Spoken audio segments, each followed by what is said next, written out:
सभी को नमस्कार। तो आज हम शुरुआत करेंगे ज्योग्राफी की क्लास की, जिसमें हम देखेंगे कि ज्योग्राफी की क्लास में हम विश्व में और भारत में क्या पढ़ते हैं और हमारे एग्ज़ाम के लिए जो जो महत्वपूर्ण टॉपिक इसमें रहते हैं हम उसे अच्छे से समझ करके मैपिंग के ज़रिए इसे और आसान बनाएंगे। तो चलिए शुरुआत करते हैं। सबसे पहले हम यह देखते हैं कि ज्योग्राफी भूगोल में हम पढ़ते क्या हैं। भूगोल में हम पृथ्वी के वर्णन के बारे में पढ़ते हैं, जिसमें हम देखते हैं पृथ्वी के वर्णन में हम देखते हैं उसके सतह के बारे में, उसके वायुमंडल के बारे में, उसके आंतरिक संरचना के बारे में। तो स्थल सतह में हम समझते हैं स्थल को और जल को। तो यही स्थल में हम क्या देखते हैं, महाद्वीप, और जल में हम देखते हैं महासागर। तो आज का जो क्लास रहेगा हमारा महाद्वीप और महासागर के टॉपिक पर रहेगा। हम ये देखेंगे कि अभी जो वर्तमान में हम जितने महाद्वीप और महासागर देखते हैं उसका विकास कैसे हुआ। तो चलिए आगे समझते हैं। पृथ्वी की जब उत्पत्ति हुई तो उस समय एक पिंड था जिसे पैंजिया कहा गया, और इसी पैंजिया के चारों ओर जल था जिसे हम पैंथलासा कहते हैं। यह पैंथलासा जल हुआ, पैंजिया महाद्वीप हुआ। तो इसी पैंजिया के क्रमिक विखंडन से अन्य महाद्वीपों की उत्पत्ति हुई। यानी कि ये जो पैंजिया था यह टूटा, उसके बाद यह बढ़ता चला गया। इस पैंजिया के एक भाग को हम उत्तर से समझते हैं और दक्षिण से समझते हैं कि पैंजिया का जो टूटा हुआ भाग था वो उत्तर की ओर फैला और दक्षिण की ओर फैला।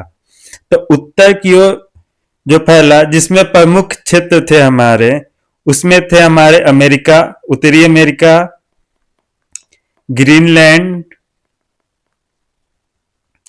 यूरोप और एशिया। और दक्षिण में जो क्षेत्र थे उसमें दक्षिणी अमेरिका,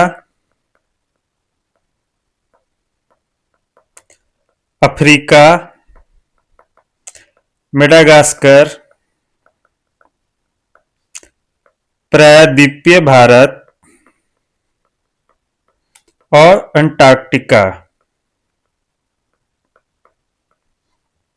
तो हम ये देखते हैं यहाँ पास कि पृथ्वी की उत्पत्ति के बाद पैंजिया एक महाद्वीप हुआ और उसके चारों ओर पैंथलासा जो एक महासागर के रूप में था वो था। इसी बीच पैंजिया में क्या हुआ, विखंडन हुआ, टूटा, और उसके बाद इसका फैलाव हुआ उत्तर और दक्षिण की ओर। और इसी फैलाव या क्रम आगे बढ़ता गया और इसी से हमारा क्या निकला, वर्तमान में जो अभी हम महाद्वीप देखते हैं उन्हीं महाद्वीपों की उत्पत्ति हुई।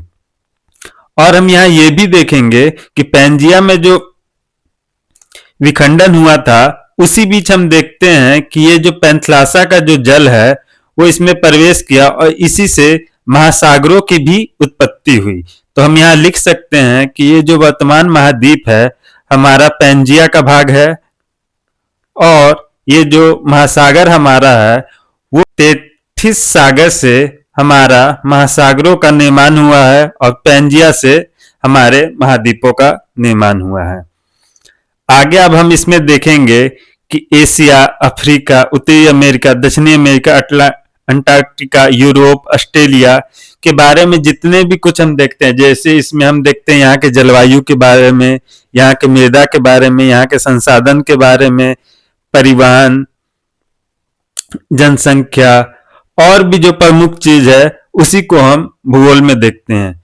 उसी प्रकार यदि हम एशिया की बात करें तो एशिया में फिर हम भारत को लेकर के चलते हैं और भारत में भी हम उन्हीं सब चीजों को पढ़ते हैं। अफवाह तंत्र, जैसे नदी, गंगा नदी, यमुना नदी, उनकी सहायक नदियां, उनकी लंबाई, यही सब हमारे एग्जाम के लिए इंपॉर्टेंट रहता है। उसके बाद हम यहाँ के जलवायु देखते हैं, जलवायु से हम यहाँ के कृषि के बारे में समझते हैं, मृदा के बारे में समझते हैं।